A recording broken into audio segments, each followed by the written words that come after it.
All right, veterans, this is going to be a very special episode today. This is going to be a follow-up Q&A with Rear Admiral Tim Gallaudet. Now, this follow-up Q&A were questions that were sent to him after the November 13th hearing in the House to study UAP, right? He testified, Tim Gallaudet testified with Mike Gold, Mike Schellenberger, and Luis Elizondo. I'll have made videos for all of them, right? So you can check out each follow-up Q&A. Basically, after the hearing ended, they were sent questions they needed to answer.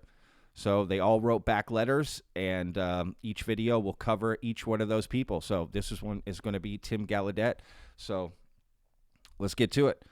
So Tim Gallaudet was sent 6 questions. All right, so let's get to these questions and answers. Here we go. Question number 1. Let's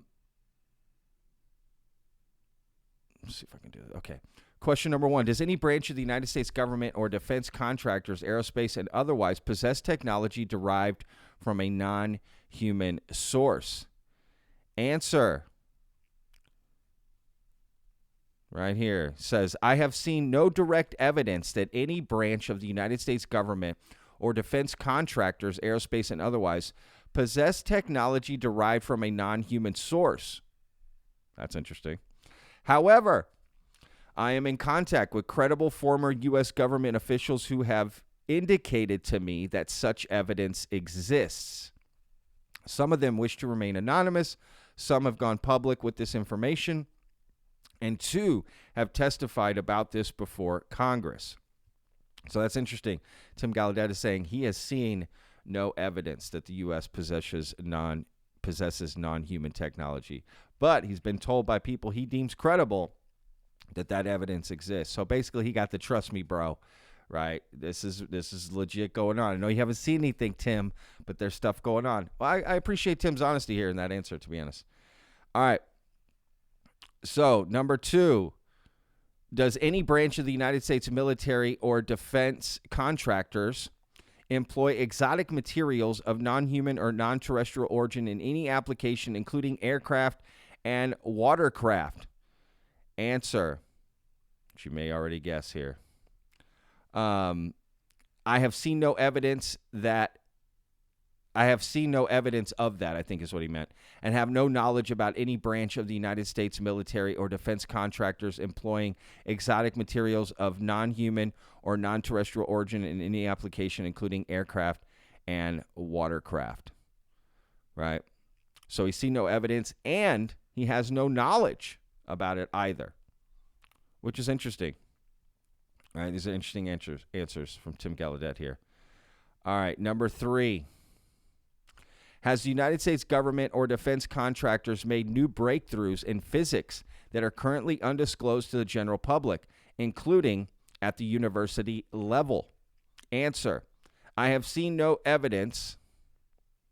Boy, that seems to be something he keeps saying. Answer. I have seen no evidence of and have no knowledge about the United States government or defense contractors having made new breakthroughs in physics that are currently undisclosed to the general public, including at the university level. So there seems to be a theme here with Tim Gallaudet. He has seen no evidence of anything. Number 4, question number 4. Are you aware of any evidence or indication that the United States military or defense contractors have recovered craft of non-human origin?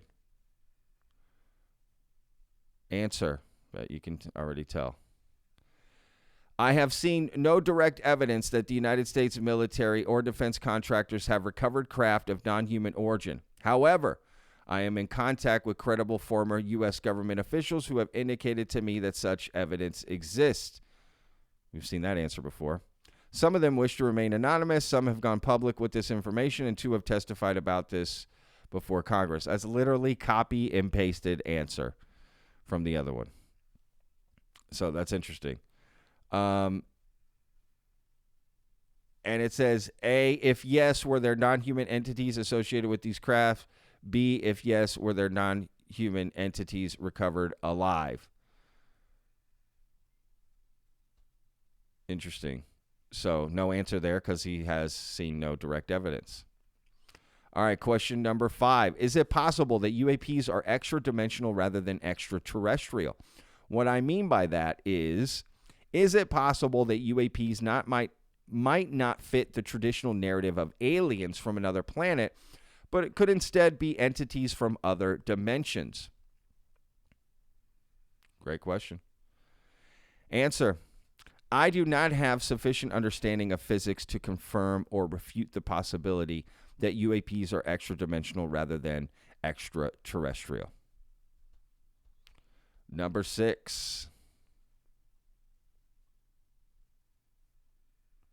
Last question here. Have there been any reported incidents of USOs tracking or disrupting the operation of underwater craft, including nuclear submarines? Now, this is his bread and butter right here, right? Rear Admiral Tim Gallaudet's bread and butter. So this should be pretty. Answer. I have heard one report from a former U.S. Navy ballistic missile submarine officer who detected a USO on sonar which forced the crew to take evasive maneuvers. That former officer is very credible but wishes to remain anonymous. All right. So he's heard one report of a USO. I have to admit, these are kind of disappointing answers from Tim Gallaudet. Basically, I think we could summarize, he has seen no evidence of anything non-human, yet he's so certain that non-human exists. Many interviews he's given, he's like 100% certain, right? And it sounds like he's just going off what other people have told him. People that he trusts, they're telling him things, so he trusts the information that they're giving him, right? But he has seen no evidence himself. It's just very interesting. It's like, why did he testify then? Why did we have him testify, right? I don't know. Anyway, these are very interesting. Some of these questions are identical to questions Luis Elizondo got as well, and his answers are quite interesting. So to compare them, it's really interesting. So anyway, check out all the videos. I got Luis Elizondo, Michael Schellenberger, Mike Gold, and, of course, this one with Tim Gallaudet. All right, we'll see you guys on the next video. Remember, every day's a gift, y'all. Peace.